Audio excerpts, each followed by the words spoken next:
Dan silaturahmi ada 3 tingkatan. Masalah silaturahmi dan memutuskan silaturahmi ada 3 tingkatan. Tingkatan yang pertama adalah tingkatan silaturahmi yang terbaik, yaitu menyambung silaturahmi terhadap kerabat yang memutuskan. Menyambung silaturahmi terhadap kerabat yang berbuat buruk kepada kita. Kata Nabi SAW, "Laisal wasilu bil mukafi."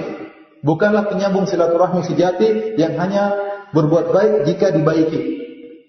Walakinnal wasil alladhi idza quti'at rahimuhu wasalaha. Tetapi penyambung silaturahmi sejati yaitu tatkala kerabat yang memutuskan silaturahmi, dia tetap menyambungnya. Ini menyambung silaturahmi yang sejati. Jadi kenapa? Karena menunjukkan dia menyambung silaturahmi bukan karena dunia, tapi karena Allah Subhanahu wa taala.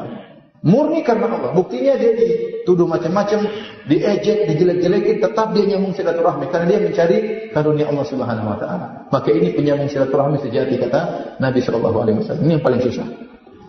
Dalam Sahih Muslim ada seorang berkata, "Ya Rasulullah, innani qarabatan asiluhum wa yaqta'unani." Ya Rasulullah, saya punya kerabat. Saya selalu sambung silaturahmi, berbuat baik kepada mereka, sementara mereka senantiasa memutuskan silaturahmi. Wa uhsinu ilaihim wa yusi'una ilayya. Aku berbuat baik kepada mereka dan mereka berbuat buruk kepadaku. Ahlumu anhum wa yajhaluna alayya. Aku sabar dengan mereka dan mereka selalu mendolimi aku. Yajhalun maksudnya mendolimi. Qala, kata Nabi SAW, jadi dia curhat kepada Nabi. Ya Rasulullah, ini mau diapain kerabat ini? Saya sudah berbuat baik, dia berbuat buruk. Saya berbuat baik, dia berbuat buruk. Saya sabar, mereka mendolimi saya. Ya. Saya menyambung, mereka memutuskan. Apa yang harus aku lakukan? Kata Nabi SAW, La in kunta kama qulta, faka'annahum tusifuhumul mal. Kalau kau kondisimu seperti apa yang kau sifatkan, yang kau katakan, maka seakan-akan kau masukkan debu yang panas di mulut mereka. Wala yazalu ma'aka minallahi dhahirun alaihim ma dumta ala dzalik. Dan senantiasa ada malaikat yang Allah kirim bersamamu, membantumu selama kau demikian. Jadi, tatkala seorang dizalimi oleh saudaranya dan dia balas dengan kebaikan, Allah kirim malaikat untuk membantu kita, untuk menegarkan kita. Ya. Tapi kalau kita mulai balas dengan keburukan, ya sudah hilang bantuan dari Allah Subhanahu wa taala. Dan ini penyambung silaturahmi yang sejati. Ya. Namun tidak gampang seperti ini.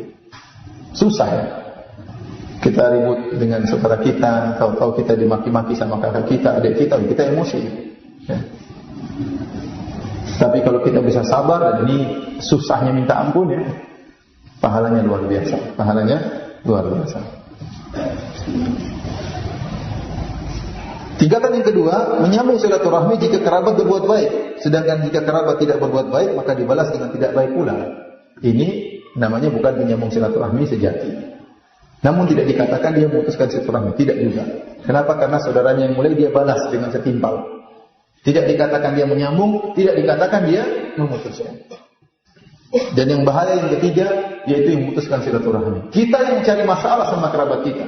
Kita yang cari masalah dengan kakak kita. Kita yang seudon dengan adik kita. Ya. Kakak kita berhasil, kita kata-katain.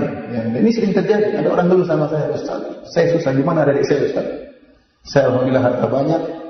Saya main sama mereka dibilang sombong. Saya beli mobil baru dibilang angkuh. Serba salah. Dibilang pamer lah. Saya beri hadiah dibilang merendahkan lah. Ya repot. Ya itulah ujian namanya. Itu nama ujian apa? Kehidupan. Kalau hidup tidak mau diuji, mati aja.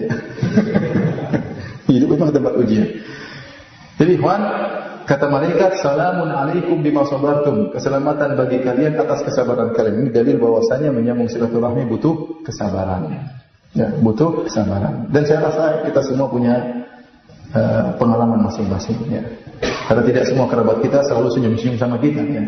Namanya kerabat bermacam-macam. Bahkan sebagian orang mengatakan, Ustaz, kalau saya pertemuan kerabat malah timbul masalah, Ustaz. Mending saya tidak usah ketemu mereka. Saya bilang nggak boleh. Anda berarti memutuskan silaturahmi, nggak boleh. Tetap harus ketemu dengan mereka. Tapi kalau saya ketemu dengan mereka, saya dimaki-maki. Udah ketemu sebentar terus cabut. Jangan lama-lama. Kalau lama-lama nanti mulai gibah, mulai ngerumpi, mulai menjatuhkan. Sudah ketemu sebentar, saya hello, ya, cipika-cipiki, kasih hadiah, pulang. Jangan lama-lama. Ya, tapi tetap tidak boleh diputuskan. Tidak boleh diputuskan.